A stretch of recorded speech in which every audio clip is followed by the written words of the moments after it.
Assalamualaikum warahmatullahi wabarakatuh. Perkenalkan, saya Putri Rahmayuni, calon guru penggerak angkatan 9 dari SDN 32 Air Amo Kabupaten Sijunjung. Berikut adalah video demonstrasi kontekstual saya tentang modul 1.4 budaya positif penerapan segitiga restitusi.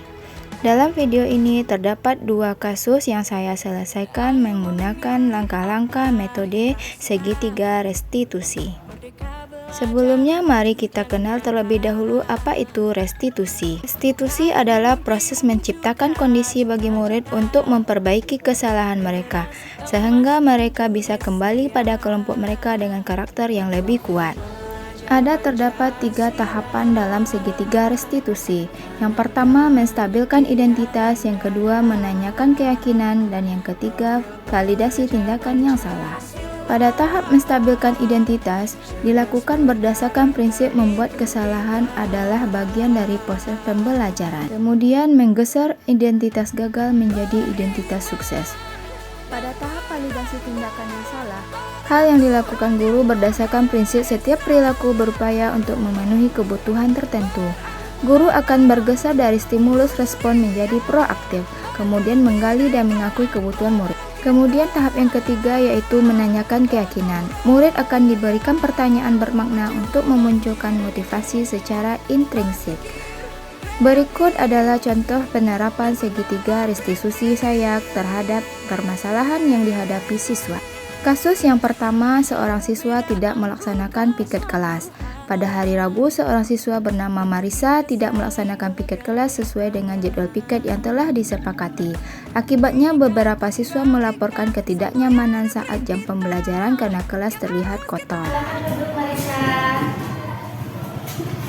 Selamat siang Marisa. Bagaimana kabar Marisa saat ini? Alhamdulillah baik ya Marisa. Apakah Marisa tahu kenapa Ibu memanggil Marisa sekarang ke sini? Tahu. Baik, Ibu jelaskan ya Marisa. Tadi Ibu mendengar bahwa Marisa ternyata tidak melaksanakan piket kelas. Apa benar begitu Marisa? Menurut Marisa, tidak melaksanakan piket kelas, apakah perbuatannya benar atau salah? Nah, baik. Di sini Ibu bukan menyalahkan Marisa, tetapi kita akan membaiki kesalahan yang kita lakukan. Nah, kalau boleh tahu, apa alasan Marisa tidak melaksanakan piket kelas tadi? Saya tadi terlambat ke sekolah, Bu. Dan saya terlambat awal, jadi seperti kabar berbunyi saya terlambat datang. Oh begitu. Padahal Marisa tahu kalau Marisa hari ini piket kelas. Tahu ya. Nah, kenapa Marisa bisa datang terlambat tadi ke sekolahnya? Saya tadi bangun kesiangan. Bangun kesiangan.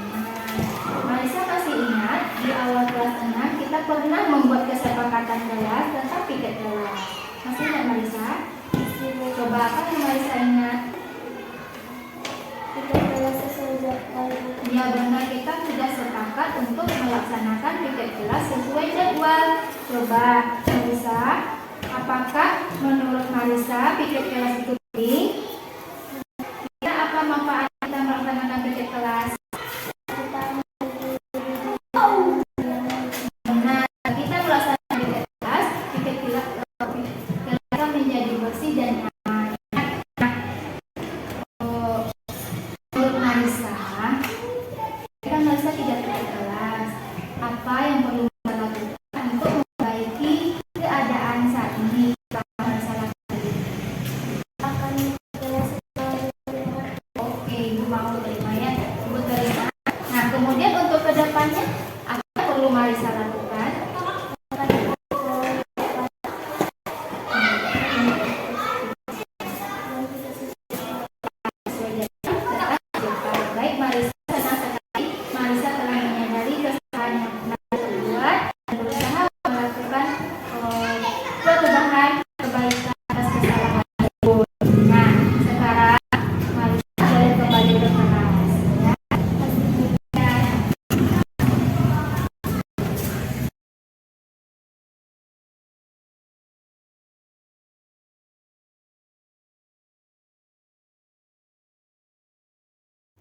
Kasus yang kedua, seorang siswa kedapatan mengganggu temannya saat jam pelajaran.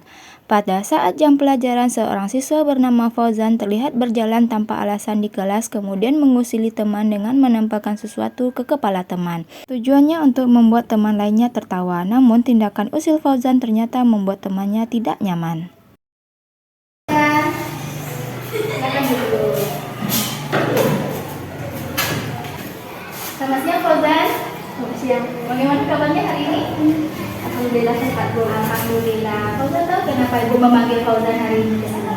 Oh, Ya baik. Tadi Ibu mengamati Fauzan ketika jam pembelajaran menyisiri teman.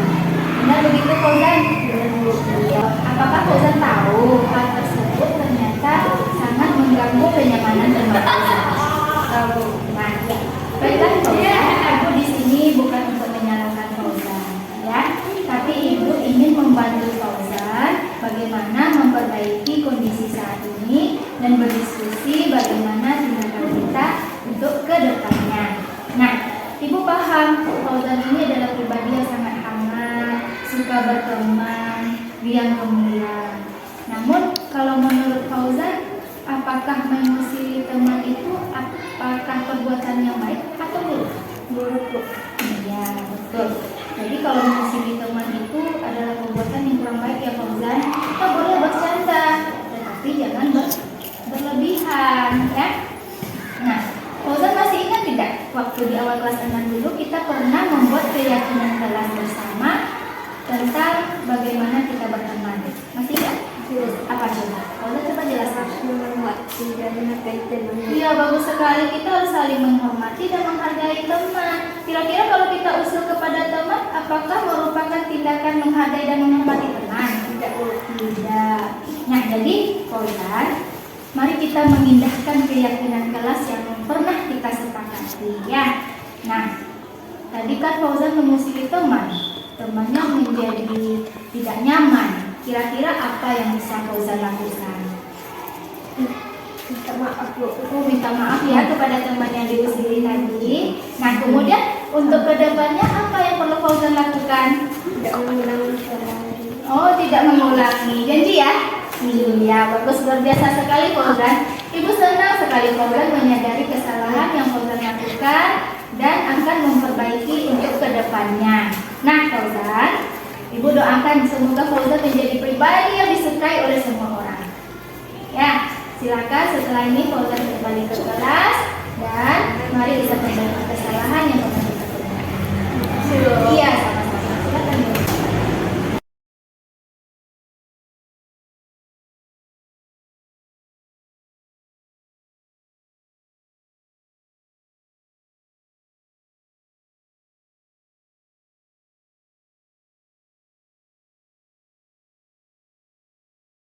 Saya sangat senang sekali karena Bu Putri membantu saya menyelesaikan masalah dan saya menyadari bahwa kesalahan yang saya lakukan. Semoga kedepannya saya dapat menjadi lebih baik.